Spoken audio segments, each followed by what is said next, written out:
2시 만세 종영, 박준영, 끝내 눈물. 13년을 지킨 MBC 라디오 2시 만세가 28일 막을 내렸습니다. 마지막 라이브 방송에서 박준영은 종영 소식을 전하며 결국 눈물을 보였는데요. 그는 통보를 받은 건 한 달 전이었는데 하루하루 다가오는 마지막 날 때문에 많이 힘들었다고 털어놨습니다. 이어 청취율도 우리가 더 높았는데 왜 우리 프로그램이 없어지는지 모르겠다며 솔직한 심경도 밝혔습니다. 6년만 더 했으면 골든마우스도 받을 수 있었는데 왜 지금이냐며 원망과 아쉬움도 있었다고 고백했죠. 2013년부터 13년 동안 마이크를 지켜온 박준영은 함께한 제작진과 정경미, 박영진, 그리고 청취자들에게 차례로 감사 인사를 전했습니다. 종영 배경에는 MBC의 대대적인 라디오 개편이 있었습니다. 2시 만세를 종료하고 손석희의 12시 등 새로운 프로그램을 편성할 예정입니다. 13년 동안 오후 2시를 함께했던 목소리. 많은 청취자들은 마지막 인사를 아쉬워하고 있습니다. 내가 감독했냐? 안정환, 결국 터졌다. 월드컵 패배 이후 안정환을 향한 비난이 이어지자 안정환이 직접 반박에 나섰는데요. 28일 공개된 틱톡 예능에서 그는 내가 감독했어? 한국 축구 진 걸 왜 나한테 뭐라고 하냐며 답답함을 쏟아냈습니다. 축구협회와 자신을 동일시하는 시선에도 선을 그었는데요. 정몽규 회장이 있는 축구협회에서 14년 동안 일한 적이 한 번도 없다며 그 사람들과 똑같이 되고 싶지 않아서 협회와 일을 하지 않았다고 밝혔습니다. 생방송에서 눈치를 봤다는 논란에 대해서도 해명했죠. 눈치를 본 게 아니라 대본을 보고 있었다. 오히려 김영광이 내 눈치를 봤다고 말했습니다. 홍명보 감독에 대해서는 개인적으로는 존경하는 선배지만 사퇴하지 않으면 안 된다며 비판적인 입장을 분명히 했는데요. 새롭게 바뀐 축구협회도 또 잘못된다면 협회 앞에서 1인 시위를 하겠다는 말도 남겼습니다. 억울함과 소신 둘 다 꺼내놓은 안정환. 축구협회 쇄신을 향한 목소리는 더 커지고 있습니다. BTS 롤링스톤스 넘었다.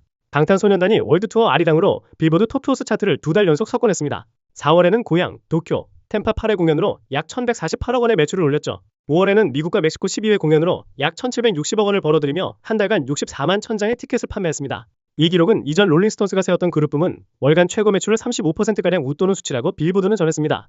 특히 라스베이거스 공연에서는 24만 6천 장의 티켓을 팔아 그달 전세계 단일 공연 매출 1위에 올랐는데요. 투어가 시작된 4월부터 누적 매출은 약 2억 400만 달러, 티켓 판매는 110만 장을 넘어섰습니다. 이로써 방탄소년단의 통산 박스스코어 누적 매출도 5억 달러를 돌파했죠. 앞으로 예정된 공연만 50회가 넘는 상황. 역대 최대 투어였던 러브 유어셀프 월드투어 기록 경신도 시간 문제로 보입니다. 스타벅스 가야지 배제고 결국 6개월 퇴출. 지난달 29일 청룡기 전국 고교야구 선수권 대회. 배제고 야구부 선수들이 광주 제일고를 상대로 더그아웃에서 단체 율동과 함께 스타벅스 가야지 탱크대를 외쳤습니다.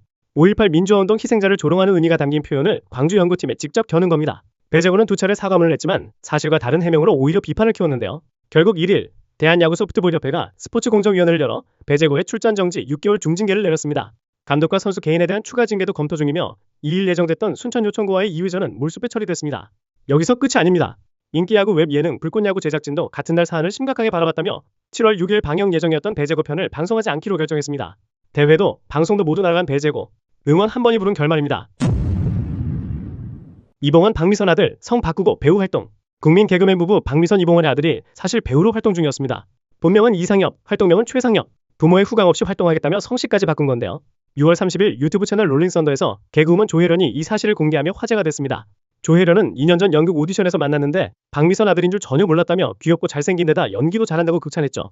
심지어 아버지 이봉원도 아들의 공연을 보러 갔다가 무대 위 아들을 바로 알아보지 못했다는 에피소드까지 공개됐습니다. 1997년생, 키 183cm, 인천대 공연예술학과를 나와 2023년 데뷔한 최상엽은 현재 박미선과 같은 소속사 큐브엔터테인먼트에서 연극과 영화를 넘나들며 활동 중입니다. 부모 이름 대신 실력으로 승부하겠다는 이 청년, 어디까지 올라갈까요? 130억 내고 세례까지. 차은우 달라졌나? 배우 차은우가 군 복무 중 천주교 세례를 받은 사실이 전해졌습니다. 세례명은 사도 요한. 데뷔 이후 단 한 번도 종교를 밝힌 적 없었던 그였기에 더욱 이목이 쏠렸는데요. 차은우는 지난해 7월 현역으로 입대해 현재 국방부 군악대 상병으로 복무 중입니다. 복무 중이던 올 초 200억 원대 탈세 의혹이 불거졌습니다. 모친이 설립한 법인을 통해 수익을 나눠 가진 방식이 문제가 됐는데요. 차은우는 국세청 절차와 결과를 존중한다는 공식 입장과 함께 추징금 130억 원을 전액 완납하며 논란을 마무리지었고 그로부터 2달 뒤 영내 예식을 통해 정식 가톨릭 신자가 됐습니다. 탈세 파문을 겪은 뒤 종교에서 마음의 평화를 찾은 것이라는 해석이 나오는 한편 본인의 선택을 존중한다는 반응도 이어지고 있습니다. 내년 1월 전역 예정인 차은우. 제대 후 어떤 모습으로 돌아올까요?